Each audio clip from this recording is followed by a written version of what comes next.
ओवैसी की अलग लड़ाई शुरू हो गई है।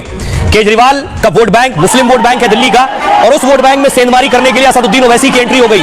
तो फिर असदुद्दीन ओवैसी जमकर बीजेपी से ज्यादा केजरीवाल पर हमला कर रहे हैं। उन्हें भी पता है कि मुस्लिम वोट केजरीवाल पर हमला करने से ज्यादा आएंगे। अगली तस्वीर देखिए। दूसरी तरफ अमानतुल्लाह प्रचार कर रहे हैं, केजरीवाल के करीबी, और ओखला से चुनाव लड़ रहे हैं अमानतुल्लाह। असदुद्दीन ओवैसी ने, अगली तस्वीर दिखाऊं मैं आपको, ओवैसी ने उतारा है जिस कैंडिडेट को, शफाउर रहमान ओखला से उम्मीदवार है, लेकिन अमानतुल्लाह पर हमला हुआ किया जा रहा है। सुनिए। और मेरे सारे साथियों का सबका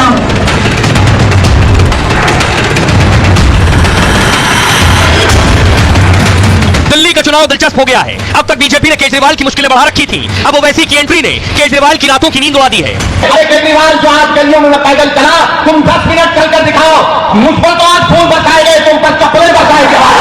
मोदी और केजरीवाल दोनों भाई भाई हैं, एक सिक्के के दो रुख हैं। इनमें कोई फर्क नहीं है। उससे से निकले हैं, एक आरएसएस की शाखा से निकला, एक आरएसएस के इंस्टीट्यूट से निकला।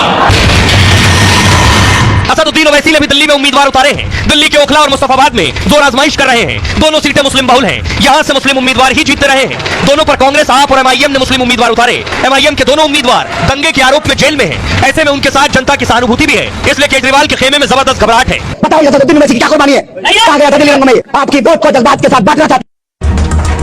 अब ये जो लड़ाई है, ये लड़ाई और ज्यादा तीखी होती जाएगी, क्योंकि अभी नजर असदुद्दीन ओवैसी की भी मुस्लिम वोट पर है और आम आदमी पार्टी की भी। दिल्ली के ओखला में चुनाव दिलचस्प हो गया।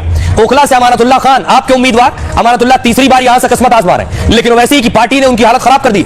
ओवैसी ने यहां से शफाउर रहमान को टिकट दिया है। यह है शफाउर रहमान, और ओवैसी खुद इनका प्रचार भी कर चुके।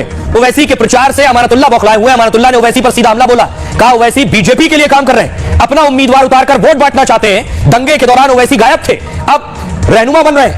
ओखला की जनता को सोचना है कि कौन उनका हमदर्द है। ओवैसी उम्मीदवार उतारकर अपनी राजनीति चमकाना चाहते हैं। दरअसल पिछले दिन ओवैसी ने प्रचार किया। यहां प्रचार में ओवैसी ने केजरीवाल पर जमकर हमला बोला, मुस्लिम समाज को नुकसान पहुंचाने का आरोप लगाया था। कहा था हमारी पार्टी बीजेपी के खिलाफ लड़ाई लड़ रही है, हम अधिकारों की लड़ाई लड़ते हैं, किसी के फायदे के लिए नहीं। हमारा मकसद समाज के हाशिए पर खड़े लोगों तक पहुंचना है, जो केजरीवाल और उनकी पार्टी अब तक नहीं कर पाई। इसलिए आप भावनात्मक बातें ज्यादा कर रही है। ये लोग मुसलमानों का वोट लेकर चुनाव जीतते हैं, हमारे लिए मुस्लिम वोट बैंक नहीं, एक मजबूत अकलियत है, ओवैसी कह रहे हैं। दरअसल ओखला मुस्लिम बहुल होने की वजह से सुर्खियों में है। यहां से आम आदमी पार्टी, कांग्रेस, एआईएमआईएम का उम्मीदवार मुसलमान है। पिछले 2 बार से यहां से अमानतुल्लाह खान चुनाव जीतते रहे। एआईएमआईएम को लगता है कि वो इस सीट को जीत सकती है, इसलिए ओवैसी की पार्टी अमानतुल्लाह पर हमलावर है। आज एआईएमआईएम विधायक माजिद हुसैन ने हमला किया और कहा अमानतुल्लाह खान की कोई हैसियत नहीं। अमानतुल्लाह शक्ति कपूर जैसी शख्सियत है जिसने वक्फ की जमीनों पर कब्जे किए। अमानतुल्लाह खान चोर और धोखेबाज है। तो सोचिए भाषा का स्तर कहां तक आ गया है। इससे आप समझ सकते हैं कि चुनाव कितना कांटे का हो गया। सुनिए सर।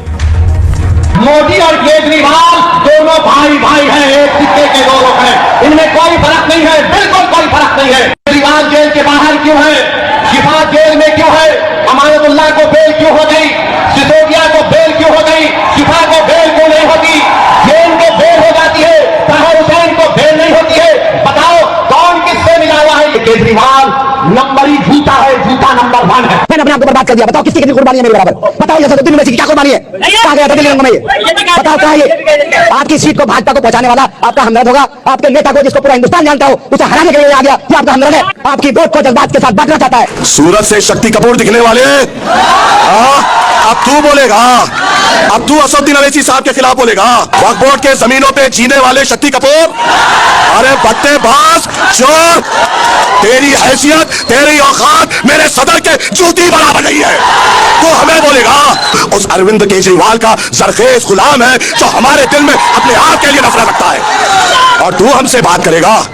बात तो ऐसा कर रहा था, ऐसा अपने आप को समझ रहा है कि ओखला का हीरो है। आईने में जाके गौर से देख, तेरी सूरत शक्ति कपूर जैसी है। तो देखिए इस तरह कहां से कहां तक आ चुका है। खबरों में आगे बढ़ते हैं, आपको लिए चलता हूं महाकुंभ।